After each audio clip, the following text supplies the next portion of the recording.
Hello ချယ်လီဝင်ခေရီနဲ့ကြိုဆိုပါရစေခေရီတို့ဒီနေ့ကွန်ဆိုးမျိုးမှာနာမည်ကြီးနေထမင်းဆိုင်ဒီဇိုင်းကိုသွားစားမယ်ပေါ့နော်အဆိုင်လေးရဲ့ decoration တော်တော်လေးကိုလာပါတယ်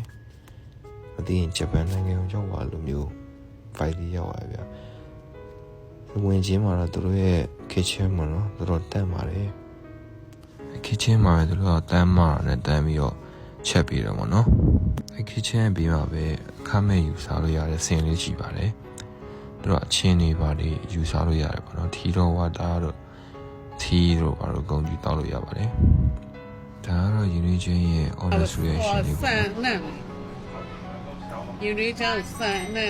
ယူနီချင်းလုံးနဲ့သူတို့ရဲ့ဟင်းပွဲလေးတွေကအောက်ကနေပြန်ပြီးတော့ຫນွေပေးထားတာလေးကတော်တော်လေးကိုအဆင်ပြေတယ်ဗျ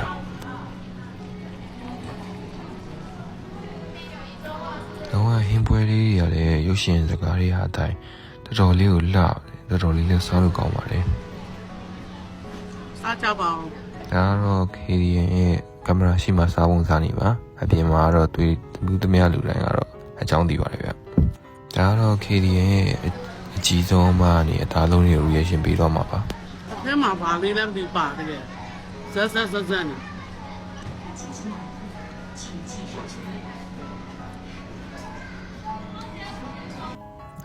မုံညင်းလေးရတဲ့ KDN စားတာတော်တော်လေးကိုကျွတ်ပြီးတော့စားလိုက်ရင်ချွတ်နဲ့လုံးအောင်ကျွတ်သွန်ဖြူနဲ့မွေးမွေးလေးနဲ့စားလို့တော်တော်ကောင်းပါတယ်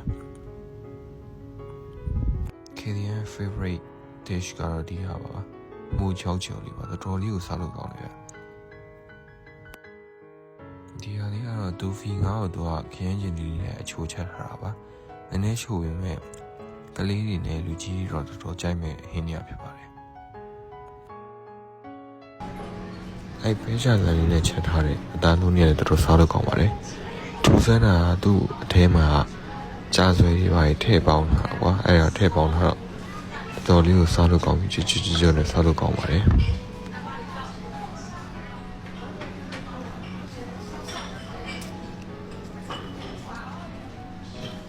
ဒီကတော့ main dish လို့ခေါ်ရအောင်တော်တော်သေးစားလို့ကောင်းပြီမူရဲ့ထမင်းပေါင်းလေးဖြစ်ပါတယ်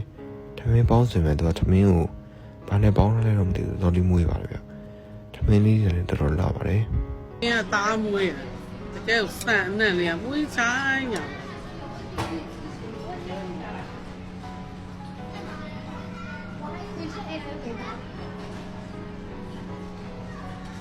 ရစတဲ့ခမင်းနဲ့မွေးညာပဲ